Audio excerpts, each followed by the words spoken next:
পশ্চিমবঙ্গের ভোটার তালিকায় অনুপ্রবেশকারীদের প্রবেশ ঘটছে। পশ্চিমবঙ্গে 1 কোটিরও বেশি অনুপ্রবেশকারী রয়েছে। তা আজন্ম কাল থেকে পশ্চিমবঙ্গের ভারতীয় জনতা পার্টি এই ইস্যুটিতে আন্দোলন করেছে এবং আমাদের কাছে এটি একটি প্রাসঙ্গিক বিষয়ও বটে। কিন্তু আপনাদের স্মরণ করাতে চাই 2005 সালের অগাস্ট মাসে তৎকালীন স্পিকার সোমনাথ চট্টোপাধ্যায়, লোকসভার স্পিকার সোমনাথ চট্টোপাধ্যায়ের এর আসনে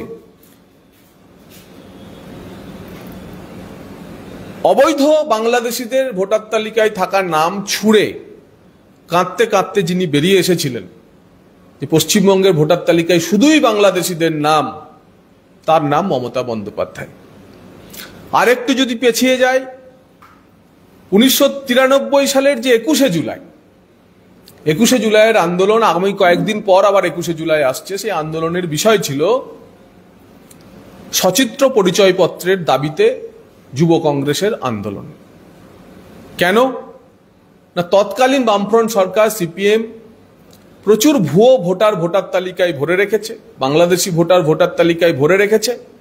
তাদের নাম বাদ দেওয়ার একমাত্র পন্থা সচিত্র পরিচয়পত্র। তিনি দাবি করেন যে তাঁরই আন্দোলনের জেলে টিএন সেশন নাকি সচিত্র পরিচয়পত্র সারা দেশে চালু করেছিলেন। এবার একটু এগিয়ে আসি, এই 3 মাস আগে ফেব্রুয়ারি মাসে 2025 নেতাজি ইন্ডোর স্টেডিয়াম থেকে এই মমতা বন্দ্যোপাধ্যায় তৃণমূল নেত্রী তথা মুখ্যমন্ত্রী ঘোষণা করলেন যে পশ্চিমবঙ্গে নাকি ভিন রাজ্যের বিজেপি শাসিত রাজ্যের হাজার হাজার ভোটার, লক্ষ লক্ষ ভোটার নাম তুলে ফেলেছে। বিহার, হরিয়ানার কিছু উদাহরণ তিনি দিলেন। তিনি প্রতিটি বুথে তাদের কার্যকর্তাদের নামিয়ে দিলেন যে তারা সব বিহার, হরিয়ানার ভোটার খুঁজবে। কিন্তু আজ পর্যন্ত সেই তালিকা তো প্রকাশ পেলই না। উল্টে বিহারের ইন্টেন্সিভ সামারি রিভিশন, যে সংশোধিত ভোটার তালিকার যে কাজ শুরু হয়েছে, তার বিজ্ঞপ্তি প্রকাশের সঙ্গে সঙ্গে মুখ্যমন্ত্রী চিৎকার শুরু করলেন এবং একই সঙ্গে বাঙালির হেনস্থা, বাঙালির হেনস্থা, বাঙালির হেনস্থা এই আওয়াজ তুলতে শুরু করলেন।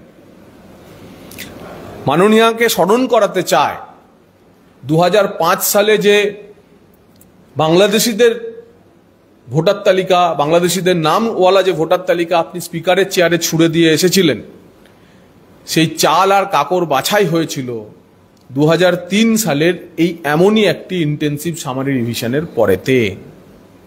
তাই আজকে যে নতুন বিমর্ষের খেলা খেলছেন, আপনাকে আমরা বলতে চাই যে এর সঙ্গে দূর দূর তক বাঙালিদের, ভারতে বসবাসকারী পশ্চিমবঙ্গের বাঙালিকে, সে হিন্দু হোক বা মুসলমান হোক, তাদের হেনস্থা করার কোনো প্রশ্নই ওঠে না।